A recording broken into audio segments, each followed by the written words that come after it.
Hello, and welcome to the Woman's Experience podcast.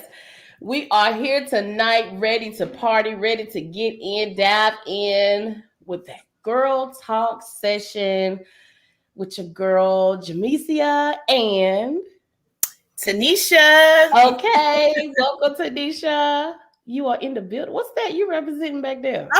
So I got a little Federal Showing State. out already. Got Showing a out. little Federal State. What Feeling is a little HBCU-ish tonight, HBCU-ish. I'm just black-ish. Hey, that's us too. I just thought I'd share. ain't no HBCU without blackish. What you talking about? Listen, you guys, make sure you share the link to everyone you know. Get in. We are here. We are on YouTube tonight. We popping over here on YouTube tonight. I know. Make sure you share the link. Let the people know where we at. First of all, we here. Huh? Your color selection is amazing tonight. Oh, thank you. You too as well. Wait. Is that the? I see the lip representing all over. I tried. It ain't work, but I won't even gonna take it off. You're gonna get the non-lip that I was going for because it's the lip.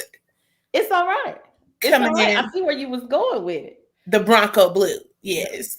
Wait, did you have to say it like that? Tonight I did. You was just a bit aggressive just now. I have to get in where I can because the ladies is coming. Exactly. So that's why I'm going to get it all in right now. They ready to party. They ready to dig in. My little get in here. They are coming. So by now, I hope you guys have had time to share. Make sure that you let the people know that we are on YouTube. Welcome to the HBCU party tonight. It is a party. So with a party, you just got to bring all the energy now. You leave all that stuff at the door. You come in to have a good time. And that is just what we're going to do. So I ain't got to keep these ladies, they at the door waiting to get in the line, waiting for Bring them out. They wait for their ID. Let's see. Here we go. Yay! It's a party. Yay! They in the building. Yay! They are in the building. Yeah! Hello. Hey. Hey, y'all. The ladies are here. Oh, ain't y'all beautiful? Ain't y'all beautiful? Thank you so much, ladies, for popping in, joining us tonight for this good old HBCU party. Did I sound like an HBCU in it? Yeah, you did. I love it. Oh, okay. Okay, I tried. Let's see. You did. So I want to give everybody an opportunity to let us know who you are and what you representing tonight. So lovely lady with the blonde hair. Would you like to go first? That would be me. All right. Hey, how's everybody doing out there? I am Venus, and I am hailing to you from the number one HBCU. I see you down there. Whoa. From the highest of the 7 hills, Florida Agricultural and Mechanical University, baby. What you know about that, fam? Wow. We started early tonight. We are starting early. That is okay. And it's all right. You said the number one? The only. Boy, listen, Audacity is going to be real high tonight, so we're going to let that slide. There can only be one. Okay. All right. Who would like to go next? Just jump in. I'm just going to give you the floor, honey. Well, I will jump in. My name is Miss Stephanie Hill, and I am representing the greatest Bethune-Cookman University. Yes, I am. All the way from Daytona Beach, Florida. And, I'm going to let Venus, hey, Venus, because, my sister actually got her PhD from FAM, so I'm not going to hate too much. But I went to make the same mistake. I'm going to represent tonight. Woo! It's going down. Bethune-Cookman in the building. Yes. Whew. The rattler has been unleashed up there, over there. Little venomous. Just Yes. a little bit. Who would like to jump?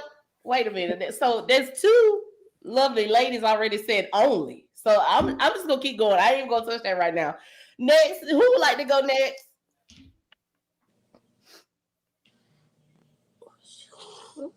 Bridget, you're gonna go last. I feel that you're gonna go last by 10 minutes. I feel it deep down in my shananana. That's what you're about to do. Deep down. Just for last. I got you. We fighting for that position, Bridget. Oh, I already felt it. I felt it. Oh, Dion. Yeah. Would you like to go next? Oh, sure. Hi, everybody. You know, I don't know what these She's other so sweet. these ladies doing. Okay. Hey, Dion. Hi. Well, I hail from New York, New Jersey, but I'm representing the illustrious Alabama State University here in Montgomery, Alabama. You better talk about it. You better let them know. Let them. ASU. She said illustrious. I mean, they throw that around though. Yes. They throw it around. She said Apparently. illustrious though. I'm just letting everybody know that's what I heard. Yes. Alabama. Okay. Okay, ASU. Yes. Bridget, you okay? I mean, that's real cute. That's real cute. That's cute. It's just like it's cute or whatever. More whatever than cute. Okay. All right. I'm just gonna. Yeah. Don't take out these people time, Bridget. Go on and go Come now. on. Come on, in the room. Come on. Oh my gosh, y'all are too much. I'm going to show you how it's done. I am Bridget Rouse, and I'm a very proud graduate of the illustrious North Carolina Agricultural and Technical States University. Shout out to our mother school down in Raleigh of Shaw University. Shout out to that basement. We wouldn't be here without y'all. Okay. We are Making my lips. number one public HBCU, along with the number one producer of Black engineers in this country. Now check that. Oh, wait. Hey. Wait. So cute, so cute. I'm gonna keep it all the way cute and give everybody some love. But I represent Winston-Salem State University, the 1892 crew, home of the mighty Rams. Yes, that's right, 1892. I would be remiss if I did not represent my mighty Vikings, Elizabeth City State University, where I am employed. So I represent two universities today, Winston-Salem State University and ECSU. Go Rams, go Vikings. All right. I love it. Whew. I know. Anybody hot? Y'all just it was like the most. Ooh, that introduction though. Yeah, the water is needed. But I'm just gonna say nobody has a whole. What's that background, Tanisha? Oh, you mean my Federal State blanket?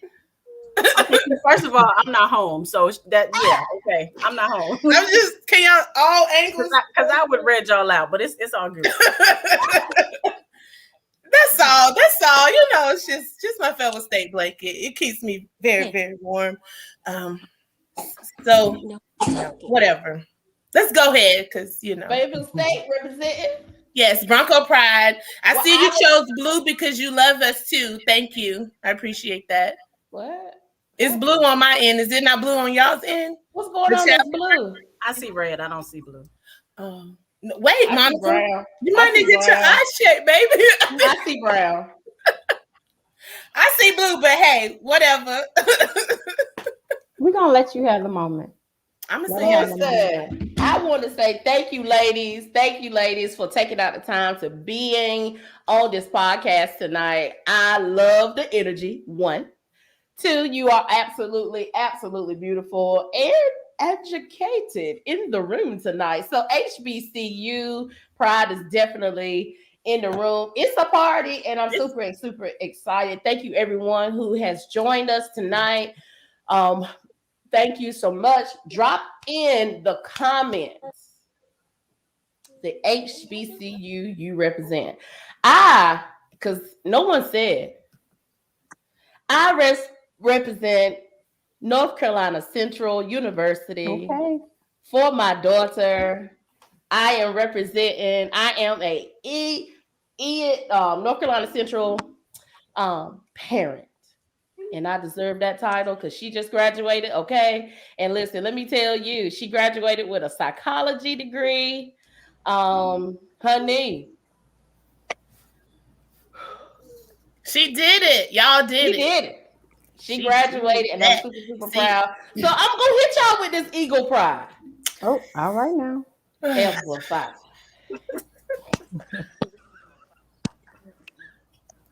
Oh, okay. I don't need y'all applause because I can applaud myself. Lord, my sister. Listen, Monica, you beat me to it. I was about to put it in the chat. It's all good. You got Elizabeth City State University, Viking Pride represented in the comments. Awesome. Awesome. Okay, listen.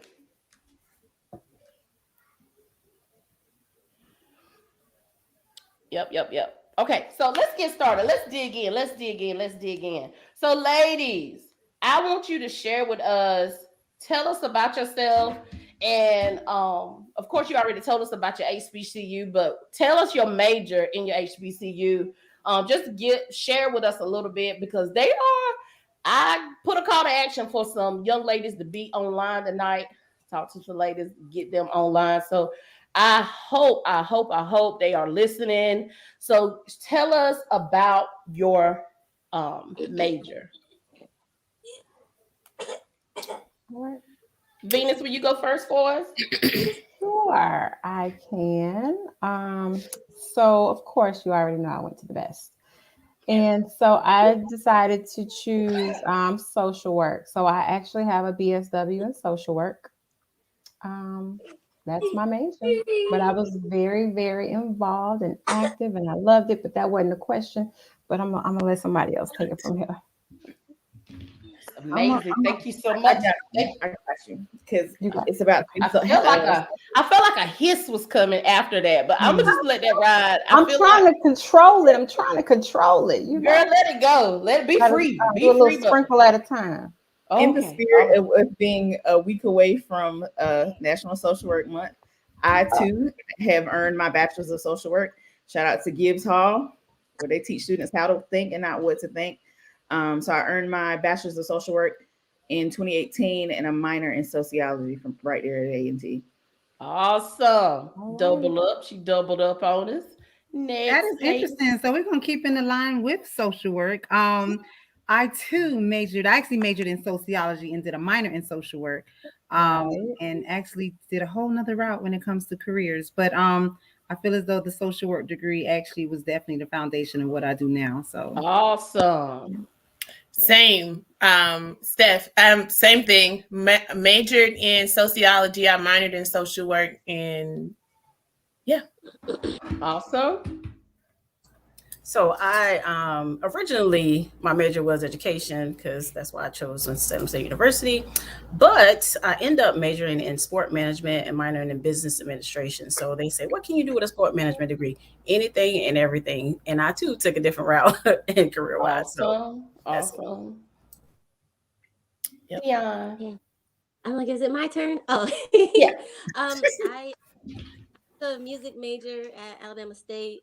I majored in voice, so I'm classically trained singer and all of that. But I currently, right now, I teach kindergarten, which is totally not in the vein of what I was planning on doing, but it's been great so far. Yeah, that's life. Yeah. So that's awesome that y'all say that. That you have your degree work, but it actually opened up for another avenue, or it was just a foundation. So anybody want to share about that?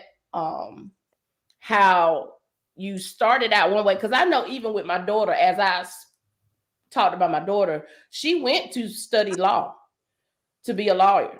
But in the process of it, she transitioned. Like initially, it was to study law. Then it was, I don't know, I'm just here. And then it was, I think I'm going to go this way. And then it was psychology. And I think that was towards senior year that we had to adjust, double up on some classes to make sure that we could pull out. Because, mama said, baby, we need to graduate. Yeah. Can I just say that's normal? So, can anybody elaborate on, especially for the young lady who is saying, I don't even know if I want to go to school, or I want to go to school, but I don't know what I want to do. Can we share our thoughts on that, ladies, and share with that young lady? Yes, Yeah. Dion. Oh, I'm sorry. Yeah, I could definitely relate to that. I originally, well, when I first got out of high school, I graduated way back in 2001. And I immediately went into the military from high school. So I didn't go straight to college right away. I'm a military, Army veteran and stuff like that. And when I got out the Army, I wasn't completely sure what I wanted to do. So the first thing I did, I went and got my cosmetology license, and I did hair for a while. And then I started pursuing my higher education later on. So I was at, my HBCU as a non-traditional student, which was really cool because I kind of looked like I was their age, but I wasn't their age. So I had, a little bit, of a different experience. My motivation was higher to graduate, more mature, and it's okay not to know what you want to do. It's okay to not go to college right away outside of high school. It's okay to take some time and work and figure things out. Sorry, my son. She's like, okay to multitask. I'm just being a mama. I just, that's what I have to say. It's okay to take a different route. So many people, think that if you don't go to college right away, you're beating yourself up. And there's no right or wrong route to do what you want to do in life. I mean, college might not necessarily be for you. There's some people out here that, can start a business and get that going and be just fine, So I just say for the young lady that's not sure what she wants to do, it's okay to take some time to figure that out. Get a certification, get a trade, do something else, dental assist, anything, just start working towards something, work towards something. Don't sit around idle, but it's okay not to know it all the way. I've had several lives. Absolutely. That's interesting, Dion, that you were talking about how you went military and cosmetology, because the things that you actually done is what I wanted to do prior to going to school. But it was always, I'm first generation college graduate. So it was like the pressure of, you got to get out this house. So it's like, okay, well, where I'm going. So I, another friend of mine went to Bethune. She applied, we applied together, and of course got accepted. But then just in hindsight, I was just looking, I'm just thinking, I'm like, man, because I love anything dealing with hair, fashion, makeup. I wish that was something that I picked up. And then as far as the military, my twin brother was in the military, my oldest brother, cousins. And so I look at their benefits, no lie. So I look at their benefits and I'm like, gosh, what if I would have did that too, And it's just like, and I'm not beating myself up about it, but I do think about it. I'm like, I wish I would have did some things prior to going to school. But like I said, my the way I went, it was honestly was forced. My mom just said, hey, you got to do something. And I was like, because I was planning on staying home and just going to the community college. And because I'm from Miami, so I was like, just go to Miami-Dade Community College. And she was like, no, you're getting up out of here. And I'm happy she did that, because again, a lot of those lessons and those friends that I have, and a lot of lessons that I learned, just, even 20 something years later, I'm just like grateful for the whole experience. Broke as a joke, everything. I'm so grateful for it. So, I applied at when I graduated high school. Really? I wanted to go there so bad. I understand why. But no, I love my HBCU. We give back. My husband is actually he went to Bethune as well, and honestly, it's another story. But we didn't even meet each other there. He plays Jamaica, I played Delta, and I still didn't know him. But I always say God had him on ice for me. But yeah, I would never ever. You said what? God had him on ice for me. Listen, because I know if I would have known him then, just because I was always like, I would never date an Omega because I knew them and they were my friends, and I just knew, they in college. So I was like, nah. Nice. So yeah, so I always say God had them on ice for me. That's nice, Steph. Yeah. There was some tags in it. There was some I like that. Some subliminal messages for Bethune-Cookman just now. It's okay. It's okay. We take it, and it's okay. See, we're very classy, so we usually don't respond to it. Oh no! So I'm gonna go back on mute.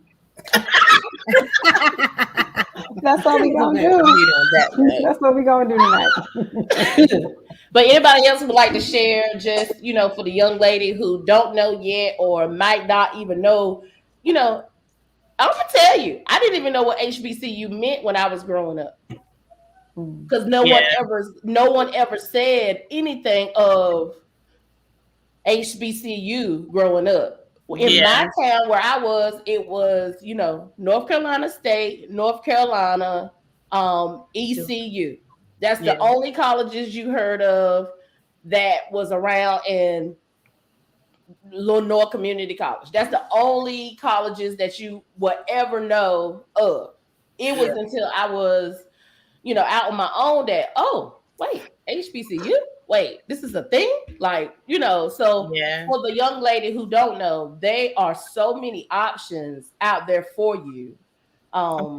What opportunities for you, and also know that there's financial assistance out there for you as well. Yeah. So don't think that you don't have those options because, mama said you're going to go eat oodles and noodles tonight. So how could I ever go to college because we only eating? You see what I'm saying? Know that there's opportunity for you. You just have to get the resources to you to communicate those options to you. Is there any?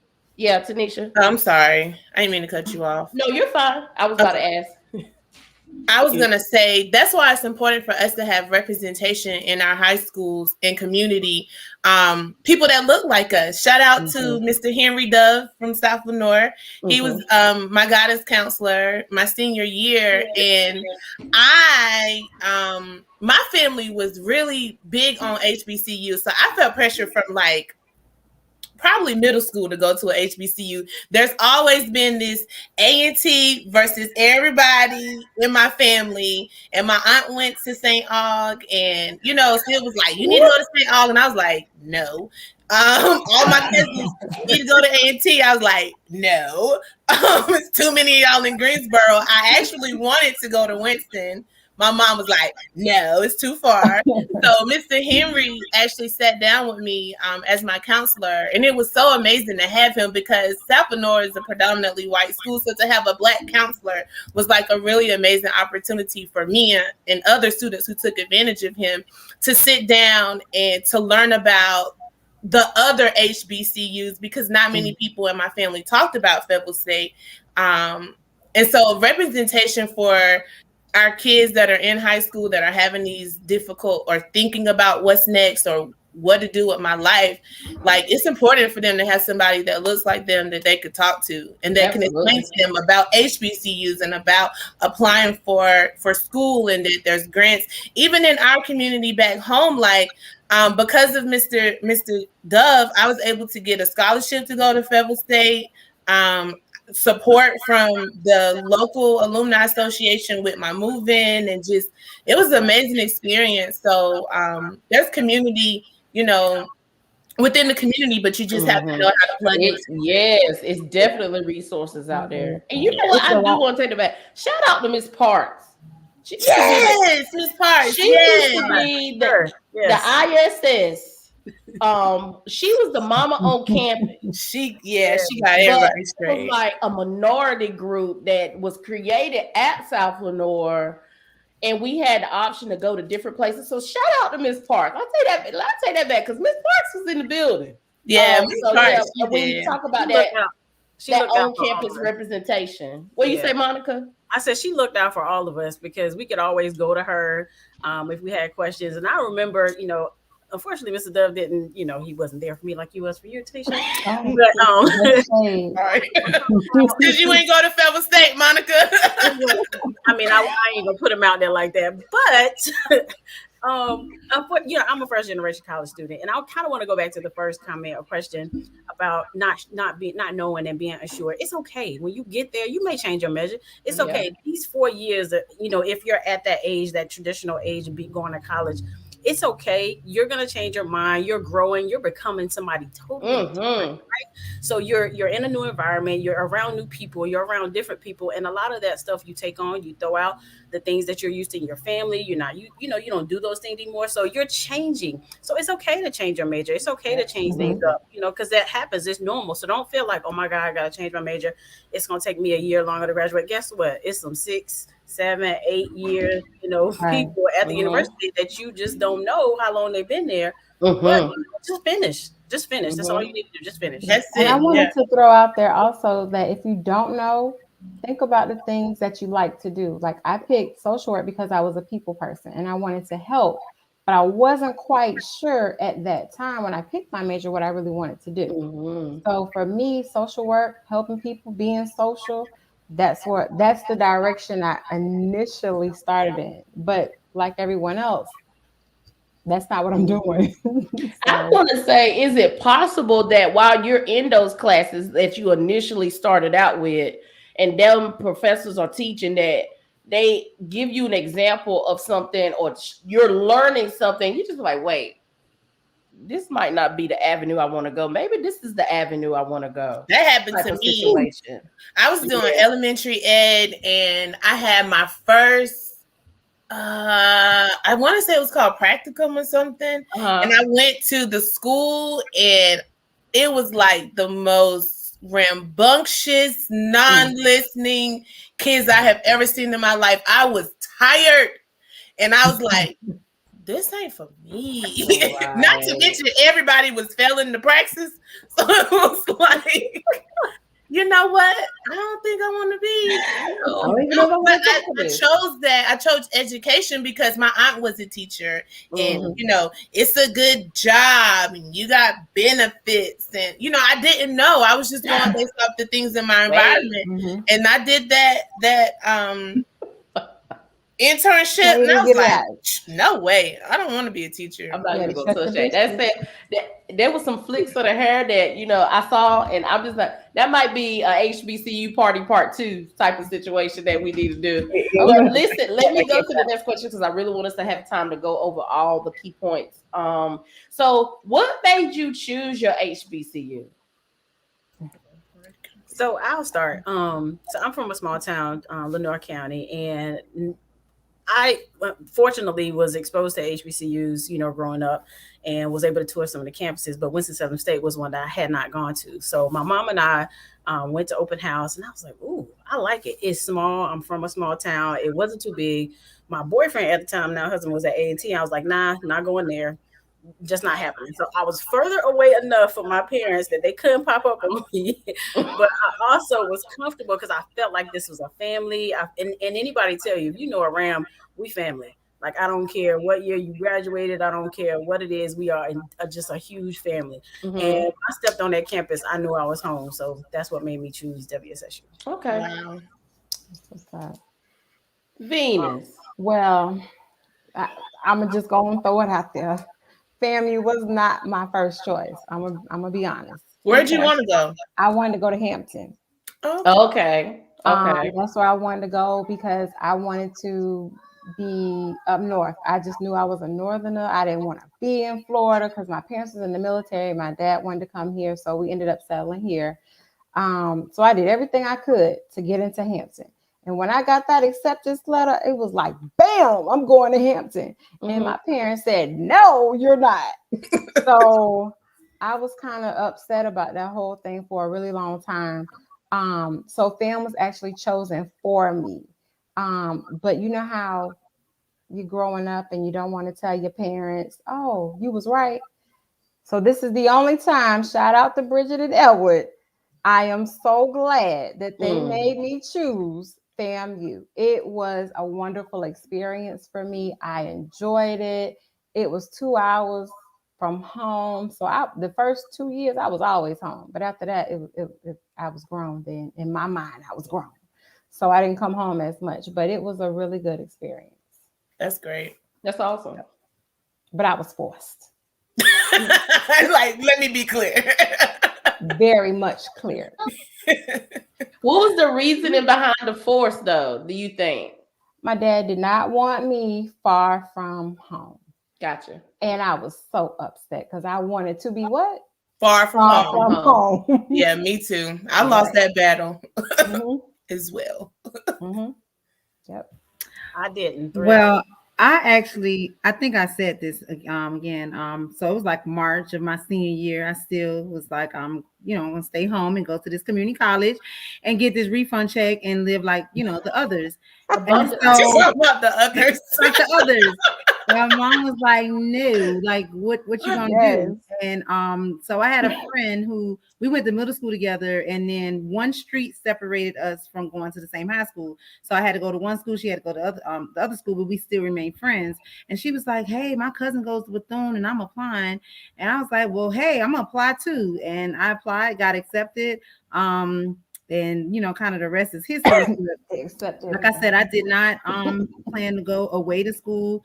I actually, my first year at Bethune, I actually packed up my whole room, had my mom come get me, and I wasn't returning until the summer and spending the summer home with my mom. I was like, I got to get back out of this house. You think you're away and you really don't have these rules, and now all of a sudden it's be home at this time. And you said, where you at? Why you ain't at the house, and why you ain't telling me you was leaving? So I was like, this not gonna work. So I called Bethune back, and so I still got my room, right? And so bedroom closet, and I went back, and I that was just it. But I knew, like I said, I didn't have like my mom or my dad talking about college as far as because they didn't have that experience. And my older brother and sister, they didn't have the experience either. My sister went to nursing school, but she went, local, and then my brother went to the military. So, like I said, everything was first for me. I have a lot of first, which I'm grateful for, but it was scary at the same time because you don't want to, be a failure, and you just putting yourself out there to be the first, but then you don't want to be that first to fail either. So absolutely, it's a lot of pressure. It is a lot of pressure for sure. Yeah, absolutely. So I guess for me, part of my reason for choosing A&T, I have two reasons. One of my cousins, my freshman or sophomore year of high school, maybe my sophomore year, we went up to A&T for a graduation. I was like, hey, yo, all these Black people graduating. That was the selling point. Then. I went back to school that following week. I was like, I'm going to A&T. I'm going to A&T. And that's all I said. Now, if you ever want to hear the Lord laugh, tell him your plans. Yes. So first generation navigating this whole college experience and financial aid, we go on admitted students. Say my senior year, played my face. That package was some trash. So so now I'm like, that's just it. The package was trash. Yeah. I came back home. I was heartbroken. Before we could get on I-40 coming back this way, my mama done called when my cousin said, Bridget going to LCC because her package at A&T. And I was like, bro, can I process it first? Your mama was playing in that backseat. It was a little hurt, sis.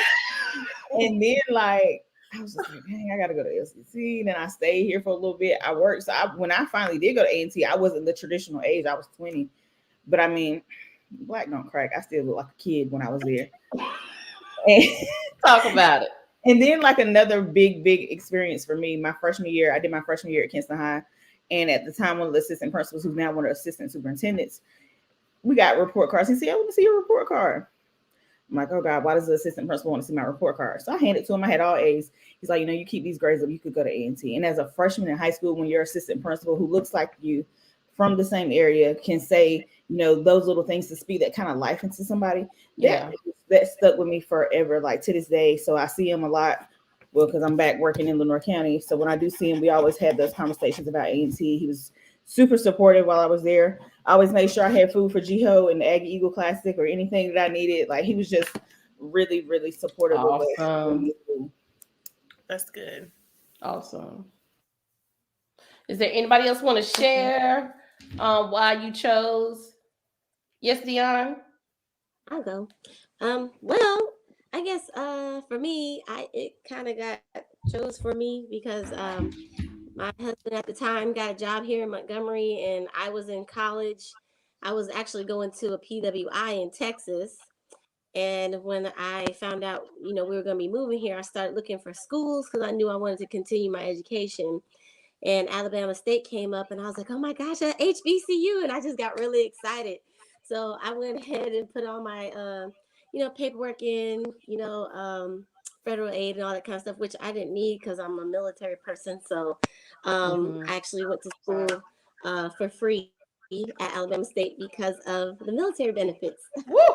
So that's what happened.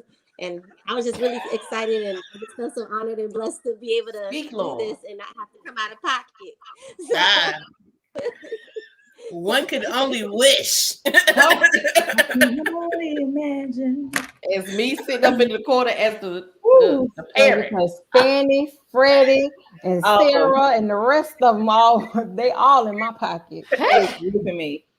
I'm sorry, Dion. You just took us to a place. Yeah. Sorry, but go ahead. We cannot relate. She was like, so that's why y'all need to consider the military route too. I'm sorry, y'all. It's okay. It's all right. You made your choice. It worked for you. Just a little bit of revelation is all. Just go ahead. No, that chapter But so 31. Tanisha, would you like to share? Oh, I'm sorry, Dion. Were you finished? Oh no, I was just saying that chapter 31 voc rehab. That's what helped for all my veterans out there. Okay. Gotcha. Yeah, my mom made in the comments, Dion. She said put it in comments. But I was saying, you asked me, but my mom made me go to Fayetteville State. I didn't really. Yeah, I really wanted to go to Winston-Salem, and I applied to, I think, other schools, but I just wanted to go to Winston-Salem State. I applied to the other schools just because. So then it was like, I didn't want to go to A&T. We got too many Aggies in my family, so Fayetteville State was it. I mean, but I met a lot of great people. At the end of the day, I just wanted to go to a HBCU because I went to, growing up, I was always like one of few Black people in classes. So for me, it was important to go to a HBCU. And Fayetteville State was that for me. Like Venus, So can I tap in? You Yeah. said something really significant, because to me, I share the same feelings when you said lots of times you was the only one, right? Mm-hmm. And being, my parents were both in the military, so there were a lot of times where I would be the only one that looks like me. Yeah. So PWI versus the HBCU, it really didn't move me.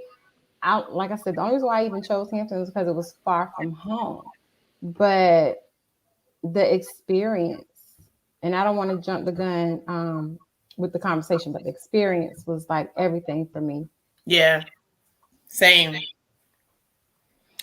Gotcha. So at the end, I just want to share this. Also, ladies, the one you put it your comments in, make sure it's in the.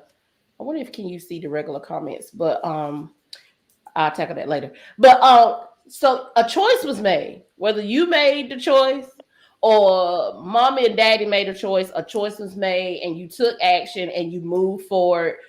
And you did what you had to do, and you became alumni because of that. So the thing that I want the young ladies to take away, and I keep saying young ladies, but hey, sis, you may be in your 30s or your 40s. And if you want to decide that you want to go to a HBCU, do that. Do just that. Yeah. Because who gonna stop you? Who gonna check you? Run them to me if they have a problem with it, okay? But what I'm saying is make the decision and do it. It's a lot of just making that choice and acting on it. A lot of times, I don't know, I say a lot of times, but sometimes people I have experienced, they want to do things and say they want to do things, but they don't act on it. Yeah.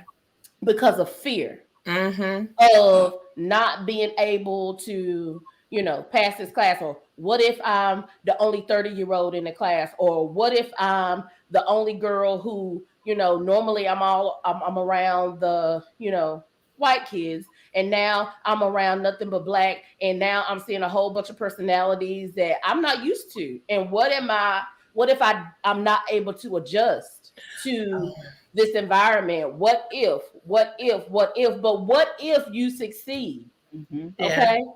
And there's another thing that the lady shared tonight. There was people who was pushing you, whether it was a family member or somebody in the school system or a community person. They saw something in you and they pushed you. So you have to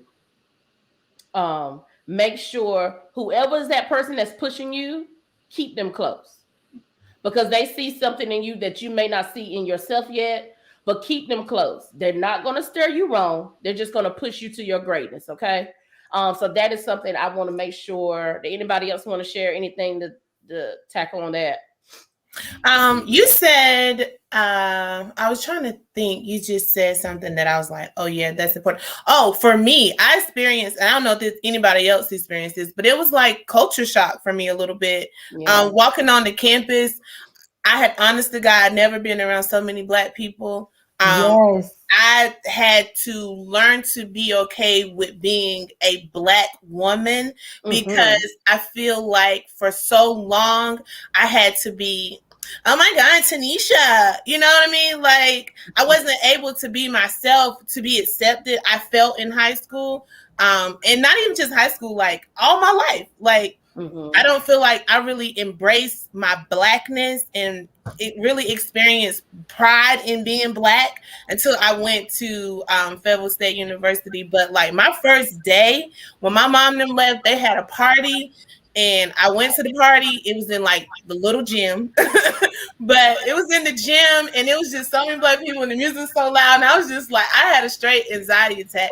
Didn't want to, no lie. It was bad. Saw a dude from North Lenore, which is an opposing high school. I didn't even know him like that. I'm walking out. I don't know where my dorm is because it's the first night, and it's dark. I'm just walking and crying. I walked smack into him. Seen the dude probably 3 times, and I was just like, oh my God. I'm so glad to see somebody I know. He didn't know me. I just knew his face. He knew he was a local. Walking to your right. I was like, oh my God. But it was really an adjustment for me to be around so many Black people, because I mean, other than the family reunion, it just never happened for me. So it's an adjustment. Gotcha. Definitely can be an adjustment, but it was the best thing that I could have ever done to really, develop pride in being a Black woman and just being Black. Like, yeah. Gotcha. I totally agree with that. Yeah, relate. I think we all may be able to relate to that a little bit, but I think my first encounter with like that Black pride, like I'm Black, was my African American culture class, and I really was like, yes. I was really upset with the public education system because I was like, yo, we should be learning this, So I really had to go back to my dorm residence hall and pull myself together, because I was like, okay, this is new for me. So it wasn't anxiety. It was just, I felt cheated out of my education because I was like, okay, but I'm here now. I'm here. Yeah. That pushed me to like, I'm going to win. I'm going to be here. I finished my degree in 3.5 years. I was not playing. Okay. I knew that because somebody double up. Right. 18 hours. Let's go. I'm out. 18 hours. But I was committed, and I like first generation college student from a small town, white people everywhere. You like the only one, and if you're the one that's accepted, like that they accept, right? So you're the token Black person that they accept. And so so that and then not seeing that when I go to an HBCU, I was like, oh yeah, I'm it right now. So you can't tell me nothing going back home. Like on the weekends going back home, you can't tell me nothing. Like I know who I am now. Like I'm here. I know who I am now. And that's what an HBCU did for me. Also, I think that Stephanie, come off mute, Stephanie. This is for you right here. Okay, this for you. I want to hear you.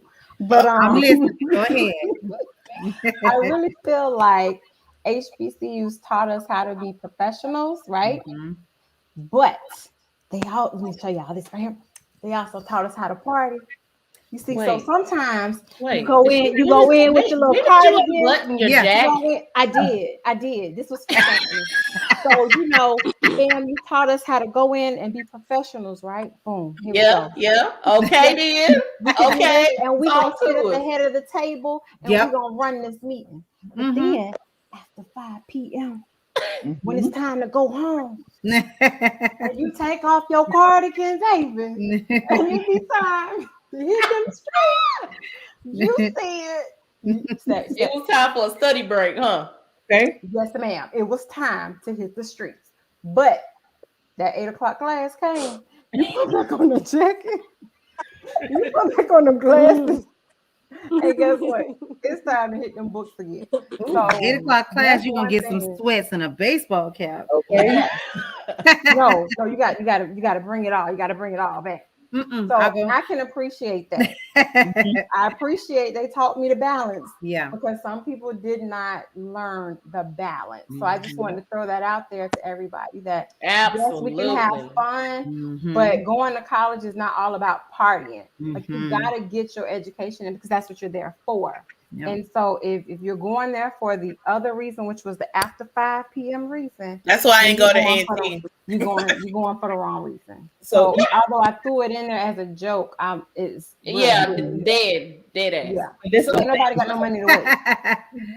No, I get what you're saying, Venus, because I was told like once I've learned about A&T was the party school. Don't go to A&T because it's the party. Yeah, so I'm so glad you said it because literally the person who's swarping out A&T was a party school just walked out of there. So my brother and I are first gen like college students, college grads, the whole nine. And like he did his undergrad at Carolina. He went to law school at the school in Durham. North Carolina Central. They have an amazing law program. It's the haircut for me. So he's navigating college on a different side, and I come like I'm the baby. I just want to do everything exactly how I want it. And I was like, yeah, Mom, I think I want to go A&T. She's like, that's a party school. You should go to ECU. I said, yo, that's just a whole bunch of party school too. And to this day, we still joke. I'm like, you remember when you said A&T was the party school? But look at what they got going on 20 minutes from the house. So that balance hit different, like it does. And I think also with the HBCU, this was my experience. I felt like my professors cared. Like it wasn't gonna be too many Miss Blows. You're not in class. Yeah, like it's gonna be an email. It's gonna be let me see you in my office hours if you don't show up. What's going on? Like I feel like they were really invested in who I was. I wasn't just the number. I was Miss Blow, and they're like, "What you doing? Where you at? What's up?" Like they care. But those are key points. It's all about what you focus on. So once you make that decision, hey, I want to go to college, or whether it's HBCU, but that is what we're talking about now. So once you decide that you want to go to your HBCU, it's okay to enjoy your school. Definitely. Also make sure you don't waste your mama's money. Don't waste your mama money, but you find that fine balance. And not wasting their money, but having the best time of your life. The open house with my daughter to Central, and honey, what are they doing over there? I was like, Central had some like people was. Is that the band playing? And then they announced, hey, so during the break, I can't remember what they called it. It was like the DJ is on the on Tuesdays and Thursdays. The DJ is here. Something like that. 10:40, I believe that's what it was, honey. And I was just like, so that stuck out to me. So whenever my daughter would go, hey, Mom, I'm good. I said, did you go out there to the DJ area? Did you go back to class? Because they talked about how people be skipping class and staying out there with the DJ. But you got to remember, those are upperclassmen out there. They ain't got that many classes. Let me see. You should have let that girl alone. Did you go back to class? Listen, my mom called me. My mom called me. She would call and wake me up from my classes. But sis will have my schedule wrong. You calling me on Thursday, and I don't have an 8 o'clock class. Stop calling me. Don't let me get an email from Central. Honey, I understand you in college, but I got to leave these kids alone and let them do what they do. You gotta live our life a little bit. You gotta live a little bit. Let's live a little bit. I got an email today. Let's talk. All right. But yeah, so it's a balance, and that's just something with growing up. You stepping out, you out of high school, and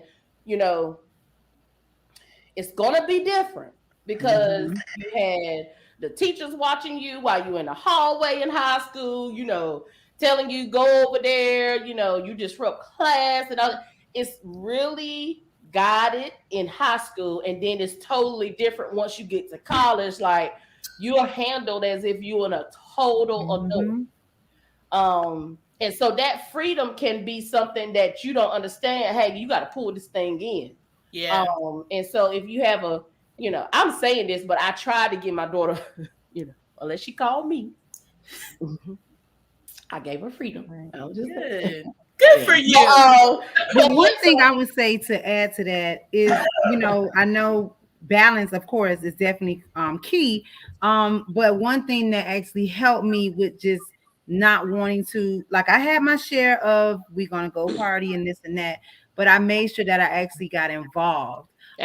So there was so many different organizations that I got involved in, and believe it or not, those little organizations, they will offer different scholarships here and there, and that stuff will just add up, and before you know it, it's like, school is paying for itself, and you're not in mama's pockets no more because you done got involved, and you just kind of made a name for yourself just to get it, just different organizations without, without the school. Because I know a lot of times, especially,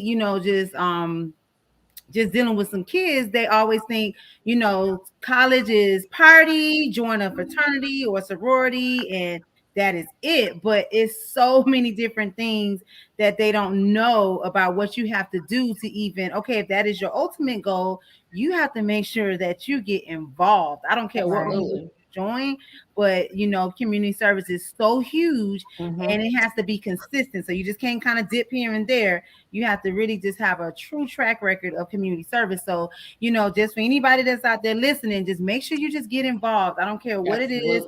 Of course, a nice, reputable, organization. But just make sure you just get involved just from the start, because that'll occupy a lot of your time as well. Absolutely. It is great that you say that.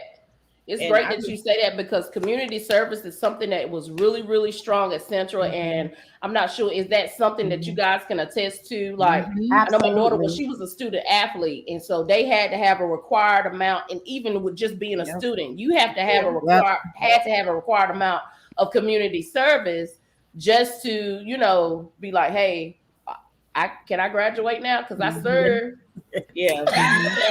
So serving is something big that I know of as far as HBCU. So can you guys attest to that? Definitely. Oh, absolutely. Absolutely. Like Stephanie was saying, getting involved on campus, and then like depending on people's majors, like I was a social work student. Like our first semester, we had to get like 20, 30 hours of volunteer somewhere outside of A&T's campus. So it pushed us out into the Greensboro community that literally gives A&T so much. Like, what's 20, 30 hours for us? We ain't got no job. Like, I'm calling my mom and daddy if I really needed something, because at the time that refund check hadn't hit. So like I could walk or, catch the GTA and do whatever service I had to do. So service definitely is the heart of a lot of these schools, and I'm grateful for it. Yes. Anybody else want to share anything about the community service? I just think planting that seed is everything. You have to plant the seeds in your community, no matter where you're at. Absolutely. We did a lot. I'm sorry. We did a lot with voter registration and also taking people out to vote. So that was big for us, especially with my freshman class. We didn't have anything to do. So there's like, go grab a bunch of freshmen and get these people out to vote. So that was really, really big. And again, you got to have, community service to graduate. So it was no brainer. You had to be involved.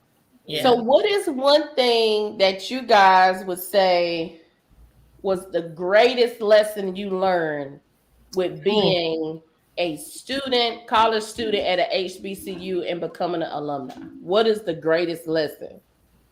So I'm gonna take that one first. And Dr. Dennis Felder, he was the chair of the sport management program at Winston, and I remember he told us, never forget why you're here. And he kept just telling us that, never forget, have fun, do it all, but never forget why you're here. When it's time to get off of that class, never forget why you're here. And for me, that stuck. It stuck to me all these years. And it made a difference because I was able to finish my degree, of course, but I was also able to have pride in my university. People don't understand, like, we all have pride in our university. We all rep the HBCU. Now, if somebody going to talk about Fayetteville State and you didn't go to a HBCU, I'm going to let you have it, right? Even though I went to Winston, I'm still let you have it because that's an HBCU. So we can do this all day. We can talk, but we all represent each other. So That's right. Forget while we're here, while you're there, never forget that, but always represent the HBCU in its entirety. Absolutely. Absolutely. I think for me, it taught me 2 words. It's okay.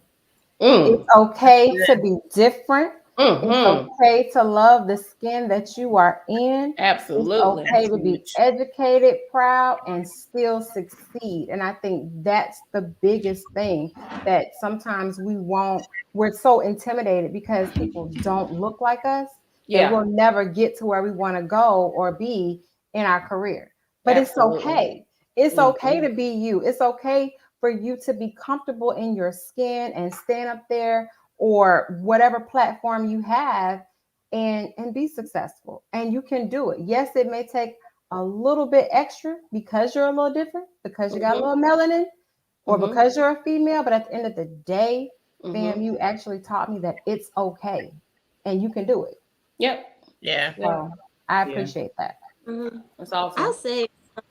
I'll say that I going to HBCU taught me that how you start is not how you finish. Like you see I see so many young people, folks were counting them out, casting them off, thinking they weren't going to make it. And they rose to the occasion and graduated, and I have a very close friend myself, he was one that was, always partying with his little friends and wanting to go to the track and do 8 counts with the stingettes and all this kind of stuff. But now he's, gone on to get his master's degree, and his family was counting him out. I mean, everybody counted him out, but, he rose to the occasion, he graduated, so you just, how you start isn't how you finish. You just can't look at one person, one kid and think, because right now you might see them partying or doing whatever. They're going to get that thing together eventually. Yeah, that's good. Together. That's great. Yeah. I would say going to a HBCU taught me when you go after something or you want to pursue something, it's either going to be a yes or no. So don't be scared. Don't be scared to, whether it's apply, whether it's go after a particular job. Like even when I went to Bethune and I applied, and of course I got the year, but there were so many other things that I've done that consisted of, like I said, when I pledged or when I wanted to join different organizations and just the application process in itself. And, it was either yes or no. That's it. That's the only answer you're going to get when you go after something. It's going to be a yes or no, but you'll never know unless you go after it.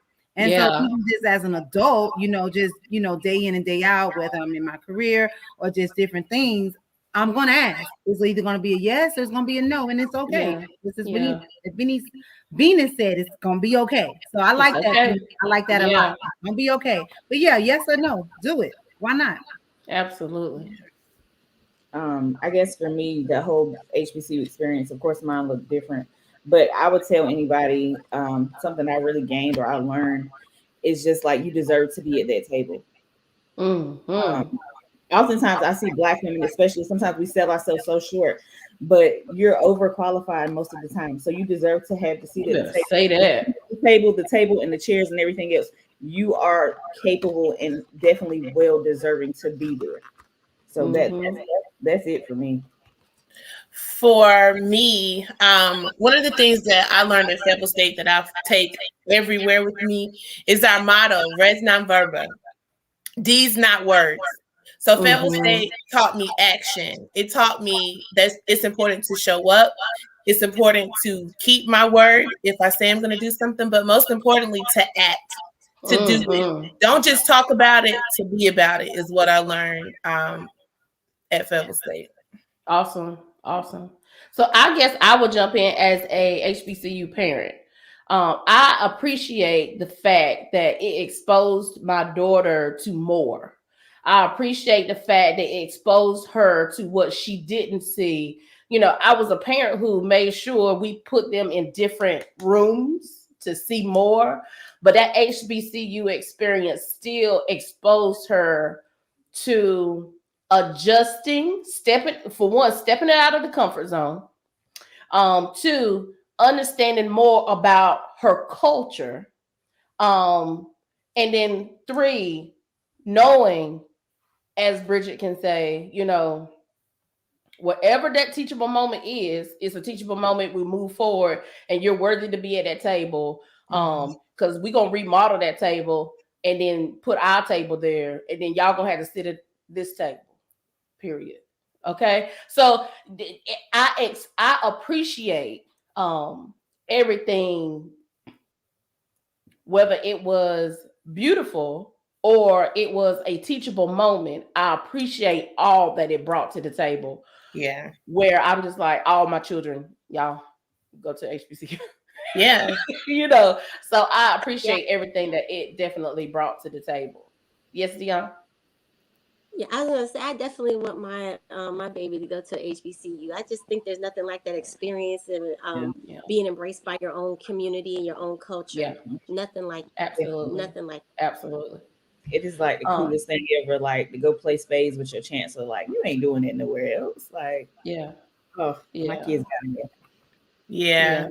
And then too, I think for me, and maybe it was just how the area I grew up in or whatever, but for a minute, my perception was that there's HBCUs, historically Black colleges, are secondary to PWIs. And that is a whole lot. PWIs are not better than HBCUs. As much as we joke, we got a whole vice president that went to an HBCU. I had a whole mayor, even though I did not live in Atlanta, that went to an HBCU. Like, we do amazing things. Amazing people are products of HBCUs, no matter where they went. And so it is not a second choice. I ain't saying it should be your only choice, but it should definitely be in consideration. Like, don't play when you talk about an HBCU, because like Monica said, it's all love at the end of the day. We make these jokes, but don't come for, Winston. Don't come for Bethune. Don't come for FAMU. Like, don't come from A&T either. To piggyback on what you said. Y'all be holding y'all own, and everybody else too, though, Bridget. But to piggyback on what you said, Tanisha, they are people who go to this HBCUs because they are so strong, and they're getting financial aid, and they're the minority on campus. So do not ever discredit. Okay. Do not ever anyone discredit a HBCU, because let me just give a good example. I know we're running out of time, but let me give an example of that. So I currently work at ECSU. We here now. I currently work at ECSU, and we have one of the top aviation school in the state of North Carolina. We are NC Promise School, right? $500 for tuition. If you go over to our aviation department, that in itself will tell you people are coming to HBCUs for a reason. Yes, they are. Okay. They're coming to HB, and they don't look like us over there. They do not. Okay, so let's not think that PWIs are just way better than an HBCU. Go to some of these programs. Winston-Salem State Nursing Program. Okay, I'm done because I'm about to get on my. Can I swing back and get up another 4-year degree for that 500 promise or not? Listen, Bridget, do you know the way I was like, I might can get my master's? No. Fayetteville State is now in NC Promise School. Fayetteville State is now NC Promise. Like, let's be real, y'all. $500 for tuition. I've been seeing working on personal statements for a week, so and this is why these conversations need to happen, because there are so many opportunities. Again, there's so many resources for our young ladies. And I say young ladies, and my young men, y'all out there too, but women's experience focus on the woman and the young lady. So there's so many opportunities for her to go to school. Yeah. To do what that dream that she has had, but then she wake up and then she looks around and she's in that small town, and how can I have this dream? Based off what I've seen on TV, they look like they can do that because they're in a big city. No, baby girl, you can too, regardless of what your surroundings is. It's accessible to you. This is for you as well. And that young lady or that seasoned woman needs to know that that opportunity is for her as well, regardless of her environment. Yes. We can change the narrative. Even the situation, like I remember showing up freshman year and there was a girl that was pregnant, and in my mind I'm like, girl, how you finna do this? But like when I say her sweet mate stepped up and helped her, like there was a program on campus at Fayetteville State where there was the child care classes, a daycare on campus. Like, so there's support. There is like, it can be done. There is no situation, there's no circumstance that I don't feel that you can overcome. Because I feel like so many people are just really vested. They're invested in what you have going on when you're at an HBCU. Like my sweet mates, as much as we talk about party, like we kept each other, straight. Like, girl, okay, don't make Rita call you Rita is the mama. Don't make it was like get your mind right. Like, or you don't want that reputation. Don't hang out with, don't go over there. Don't be there at that time. Like, you just learn that. You learn that a lot of people have your back that you never even that you just met. It's like this automatic bond. You can't describe it. It's just like, that's my experience anyway. Like Sweet 207, we're gonna forever be sisters. So at the end of the day, young ladies, it is make a choice and act on it, and know that it's okay to be not what that person beside you looks like, or how they act, or how they move. It's okay if you ain't got them ones on your feet like they do. Get your education and move, sis. Because they got them same Crocs or them same shoes for Family Dollar. And then they're gonna it don't even matter. You can get that. I wanted some classics so bad, girl. They sell Reebok in Walmart now. Like, it's gonna come around and be available. Hey, I ain't been Walmart in a minute. For real. But yeah, that's the absolutely thing that we want you guys to take away, and know that there's absolute resources for you, no matter whether you are in the state of North Carolina, whatever state you're in. There's a HBCU, sis. Find. Yes. Okay. So is there anything else you guys would like to share? So much. I know. Yeah, it's a lot. Yeah, I know. I just want to share one more thing. For the ladies that are incoming, make sure you take care of your mental health. Like, that is key. Yeah. Take care of your mental health. Tap into therapy. There are counselors on campus that your tuition is for. Like, go ahead and go to the counselor if you're feeling overwhelmed. Whatever's going on, be sure to tap into your counselor and get that support that you need, because it's there. You've already paid for it. Take advantage of it. Absolutely. That was a good one. Definitely. That's important. Absolutely. And that's another thing that it's a part 2, part 3, part 4.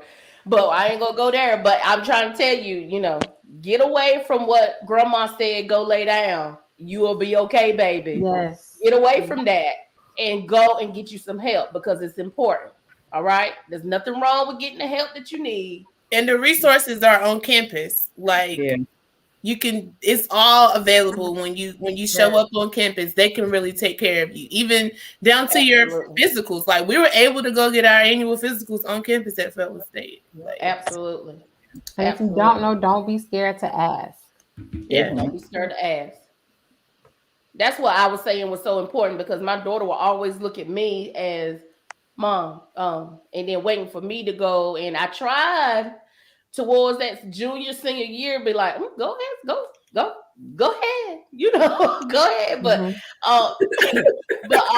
definitely college, you have to speak up, because I ain't there. And I don't know what's was going, you had to speak up for yourself. Yes. So I'm glad that's empowering by itself. It is. Definitely empowering by itself. So ladies, Tanisha, is there anything else you want to share? Nah, like this has really been a really great conversation. I love Fayetteville State, but I love the fact that we can all come together and just share, our experiences of going to a HBCU. I love that, even though the majority of us are from North Carolina, we have schools that are represented outside of North Carolina, because there's amazing HBCUs all over. And so I think that it's important that this representation was here as well. So. Absolutely. I definitely appreciate you guys getting on. Before we go, one of the ladies, we have our own little private jet. She was like, "We need a part 2," and we definitely do, because there's so many other things that we can share. But for time restraint, we're just gonna cut it down now. But I appreciate you ladies getting on. You are amazing. And I appreciate you being the most amazing alumni I've seen. Listen, thank you, alumni, for all that you do. You promote your school. You are standing tall. You are standing tall in your profession, no matter whether it is in the field that you graduated from, but it was something that sowed seeds towards where you are now. And that is amazing. I cannot say enough how much I appreciate you. So the thing, little baby girl, the thing we want you to take away from tonight is you are truly an amazing soul. You can accomplish whatever you put your heart to. What you have to do, though, is make a choice and act on it. And know that it's okay. No matter whatever room that you are in, know that you are in that room for a reason. You are amazing. As I always say, your amazing, magical self. Go in there with confidence, knowing that there is something that they need to get from you in that room. All right? Go get your education. Do whatever it takes to be where you want to be in the future. Anybody want to share anything with that? There are 107 HBCUs. 107. Pick one. 107 HBCUs. That's it. That's great. Yes. Pick one. Pick one. 107 HBCUs. And there's finances to get you. Listen, there is finances there for you. All right. So before, I wanted to make sure that there was a call to action that we wanted to bring tonight. Bridget is doing something amazing locally. She is doing something amazing. So this is what brought on the talk for tonight. And I was like, oh, listen, let's get us together. Let's get us together and talk about it. But Bridget, could you please share what are you doing and how can we help you? How can we serve you? All right. So y'all, I teach 8th grade English language arts in Lenore County over at Frank. Each year, since this is my 3rd year teaching, and each year, Black History Month, we don't look up the typical figureheads of Black history. We are researching historically Black colleges and universities, because oftentimes, like we said, they're kind of like people looking at them as like the second option when they are not a second option. A&T was not my second option. Now, I know for some of y'all, everybody's story is so different, but to really expose them to that, because at this point in 8th grade, in a few short months, they're going to be headed to high school and they're going to have these conversations with their parents. And if they can have like, whoa, I remember doing this in Miss Rouse's class. And if it's something that sticks with them from an HBCU and they end up going to one, I feel like I've done my part. But this year, I hit it with a twist. I don't know if I bit off more than I could chew, but we're going to do it anyways. I am hosting the very first HBCU college fair at Frank Middle School. This is a really big deal to myself and the HBCUs that will be represented. I think I have about 6 or 7 that have confirmed to come. It's next Monday. Send prayers. You got this, Bridget. You got it. I'm going to be running around this weekend getting stuff for goodie bags and all of that stuff. So just send prayers and support. If there's any alum of any HBCU that's close by, get in contact with me on Facebook, Instagram, the Bridget Rouse. I will be more than glad to have you and host you and have you share your experience with our kids, because that's what giving back looks like. Absolutely. Yes. The hardest part is done. You took Yeah. action. Action. The hardest part is done. And the rest is okay. Yep, Yeah. it's okay. Yeah, it's okay. It's okay. Absolutely. That is awesome. I am super excited. I hope everything, no, let me take that back. I know everything will fall in place for you that day. I think I'm taking off that day from work just so that I can be there and support. Because I love it. I love it. So if you are listening tonight, if you are a HBCU, and I know you're proud of your HBCU and you want to share the amazing things that you experienced and the resources that you have tapped into that you know is out there for that young lady or sir, be sure to connect with Bridget Rouse. She is the person that's doing some amazing service. I guess A&T taught her that. A&T teach you that? Or your mom and dad? Now we always gonna thank Gregory and Katrina for the foundation. Okay. We'll give them their credit now. Yeah, definitely shout out to my mother and father. They're extremely supportive. Absolutely. And it just means so much because first generation students, we out here fighting day in and day out. So I'm so grateful for them and their continuous support. Like they ain't got to, but they do. So I'm grateful for They them. ain't had to do it, but they did. That's right. Okay. And yes, shout out to 1601 East Market. That's where greatness is born, bred. What's that address? Let me GPS. I don't know that address. What's this? 1601 East Market Street, Greensboro, North Carolina. Oh. Keep going down I-40. Just keep going down I-40. You'll hit West. You don't even have to drive that far though. You could just take an exit off on Murchison Road. Take 95. Go on in. Oh man. Save some gas. It's already high as heck. So yeah, Stephanie, we not alone. Everybody know about 95 South. Everybody knows about 95 I was waiting for Venus. It's a whole song, Venus. We already know. Whole group. They already know. They already know. My. To it at one time. A highway and a group. Oh my. 95, they say. Anyway, take whatever route you need to take to get to it, okay? To one of the 107. Just one. But make sure you tap in. We need the support. If you do not know, if you are YouTube and you want to get in contact with Bridget, let me put my website here and I will send you directly to her to get whatever information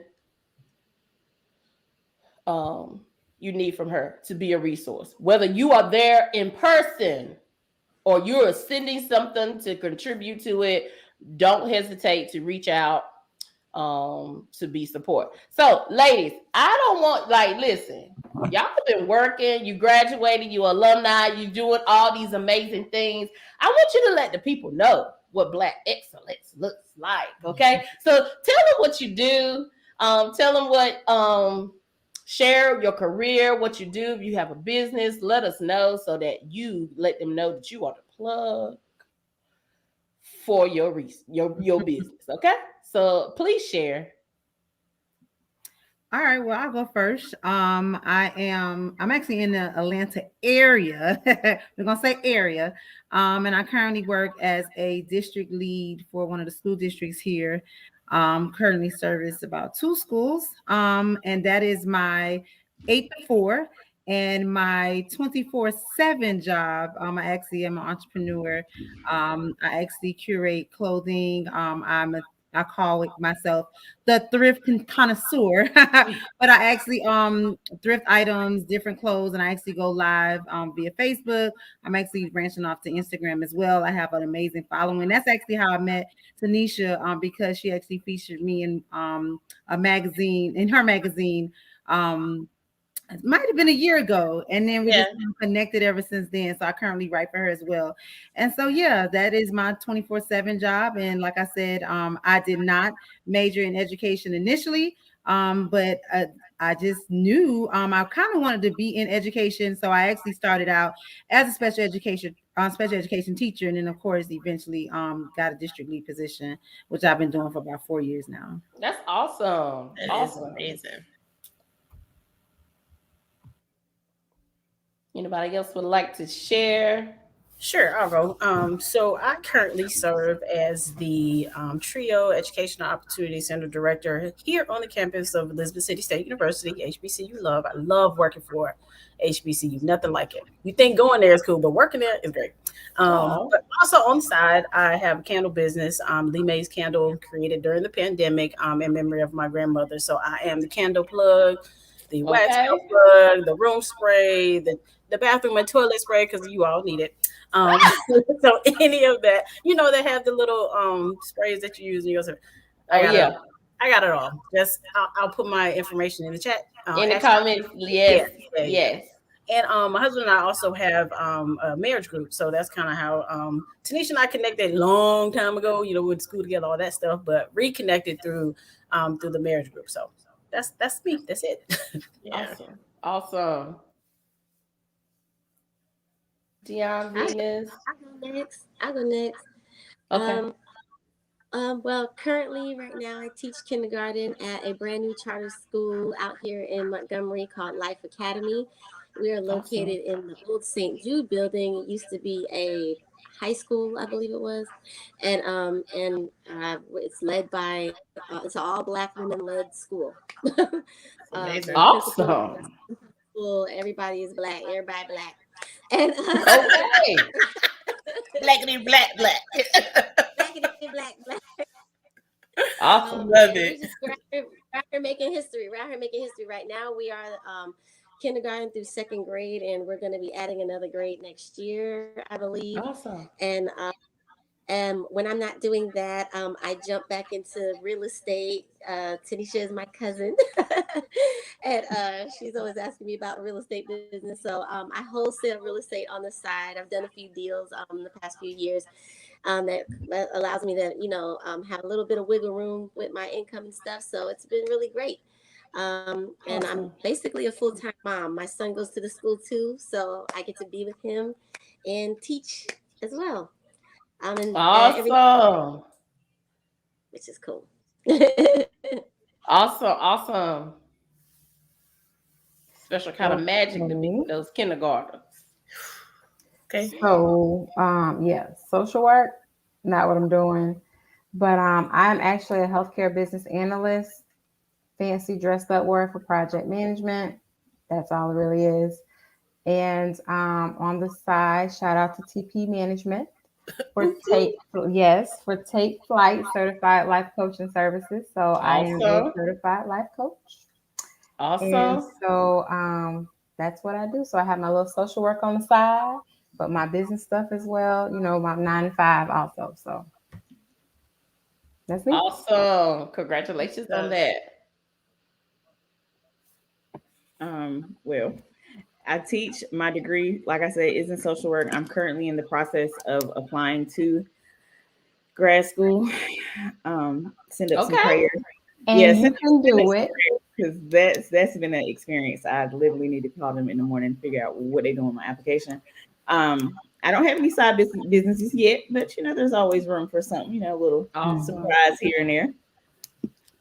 Awesome sauce. Awesome. Again, thank you, ladies, for being on. Thank you so much for being on. Thank you for sharing your experiences with us. Thank you for being the light to some young lady. You never know, there might be a young lady saying, hey, can you tell me, give me a contact to Miss Monica or Miss Stephanie or Miss Venus or Miss Bridget or Miss Dion. There was something that they said that resonated with me, and I just want to know more about what the experience was or that type of situation. So thank you for your act of kindness and your service and being on tonight. We definitely got to work on a part 2 because y'all was just like, yo, there's so much more I can give to them. It is. I know. I love it. So I appreciate you guys. Thank you so much. Is there anything that's on your mind right now that you want to share that you was just like, oh, I should have said this? Count me in for part 2. Yeah, absolutely. Ready. Yeah. I'm here for it. I'm down for part 2. There's levels to it, definitely, right? There's levels to it. Yeah, there's a lot of life lessons that I think that I'm sure we all learned that we can share that would help somebody. Absolutely. So Absolutely. Yeah. Thank you so much. Thank you for joining the party. I appreciate each and every one of you. Thank you so much. Until we meet again, thank you so much, ladies, for joining. Okay. Tanisha. Still here. Hey, girl, hey. Listen, I want you to share a little bit more about your did I drop you off? Well, let me see. Hold on. There we go. There we go. So you have some stuff with my girl. You have some stuff that has launched since we met last month, and I definitely want you to share that with the ma'ams and some sirs. Yeah, let me tell you about this not so fancy degree I got from Fayetteville State, my HBCU, and how I'm putting it to work. So, basically, my husband and I, we founded Fearless Life Magazine, and so our newest issue of Fearless Life Magazine just dropped or released, the correct term. Yes. We're still in February, so this issue is all things about love and relationships. We're talking about, I had an interview with Pastor Calvin Robertson from Married at First Sight. He's our cover feature. So much in that. And then we were able to feature Isaac and Dietrich Caree. Isaac is a gospel singer in the middle of it. Mostly what he's known for, but we have an interview with them and they're just talking about, their experience of being married and so on and so forth. Amazing articles from our writers and just, excited about it. I'm very excited about this new issue. I had a lot of fun curating it and just putting everything that I thought would make it a great issue to release in there for everybody. So you guys can go to Fearless. You already put it in fearlesslifemag.com to I got order you. It. I know, I appreciate it. To order it. And also continuing to build my TP management business, offering business coaching and business startup assistance as well as business consulting. So that's what that's what I've been working on. That's what I have accomplished since the last time we talked. What you got going on? Listen. Talk to me. Listen, your girl is working. Come on, hair. First of all. Your girl is working. Let me see. Where do I start? When you got so much, where do I start? But the one thing I wanted to share, I am her membership group, because I am a life coach as well. I'm so glad to meet a new life coach that is representing. But tonight on the live, Venus, congratulations to her. Yes, but I am a life coach. Huh? I was saying yes, congratulations. Congratulations. I'm a life coach as well, and I'm definitely making sure that I am accessible to every young lady or seasoned lady. I am here for you. I have a speaking engagement coming up on March the 8th, which I'm super, super excited about. As you know, March the 8th is International Women's Day. So I have a speaking engagement coming up. I think I'm going to try to broadcast this. Awesome. Speaking engagement, but I have the opportunity to get in some rooms to motivate some ladies on International Women's Day. I'm super excited about the opportunity when it was presented. So that is coming up really, really March 8th. It's around the corner. If anybody is in Fayetteville, North Carolina, I'll be on your side of town. Okay. Swing on by 1600 merchants. I am going to be on your side of the town, a part of a Cocoa Drip tour where I will be presenting my books for sale. I'm super excited about that. And let's see.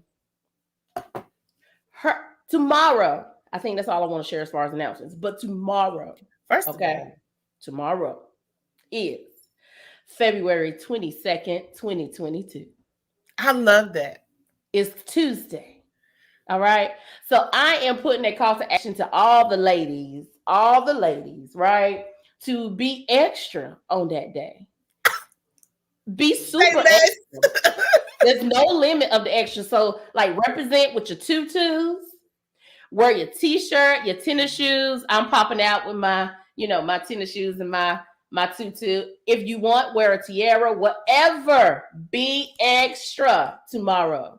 Tag me in your photo. Post your photo on whatever social media that you are part of. Tag hashtag We Society Today. Okay? Hashtag me on that.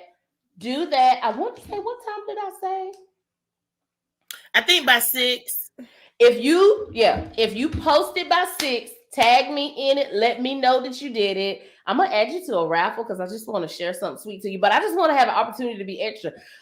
2222222 does not come around often on a Tuesday. It never happens, right? So let's be extra together. Why not? So for every lady, Tanisha, I'm waiting for your picture too. Oh, I'm sitting here in my mind like, okay, say less. Thank you. Because I know you down. I know you down. So let's get into it. I got this tutu situation. I think I'm gonna cut it though, because I think I want to, change it up a little bit. But I'm coming with it. So I want all the ladies to come with your Tuesday attire: tutu, tennis shoes, t-shirts, tiaras, whatever the case may be. Be super, super extra with it. Tag me in it, and let's just flood the social media. Having fun, doing whatever we want. I love that. You love it? I do. I really do. I mean, why not be extra? Why not? I mean, because that day is hella extra. It's extra. 22. So why not we be extra? On a Tuesday? Come on. It's extra. So why not be extra with it and do our thing, right? Yeah. I feel like as women, we're always waiting for a special occasion to like dress up, to do practice self-care or whatever. This is not a birthday. This is just be extra for yourself and your sisses. Yeah, be extra. We be a movement of extra. And we're going to do a little raffle after. I like it. I'm going to be extra tomorrow. I'm going to figure out how my extraness is going to look. No, I'm going to figure that thing out too. Ooh, yeah. So that is what I wanted to do. Be sure to jump in. Bridget Rouse is doing the HBCU event. Make sure you go and support her. No, I wish I could like attend, or I don't know. I wish I could come home. That's dope though. I think it's great what Bridget is doing. I love that she's focusing on HBCUs instead of historical figures, because I feel like we are taught the same figures in that age, around that age. So for her to expose them to HBCUs is a phenomenal undertaking. And I just really, I know she's going to do well, but I hope it exceeds whatever it looks like. Her expectations were, yeah, absolutely. Absolutely. That's what I'm hoping too.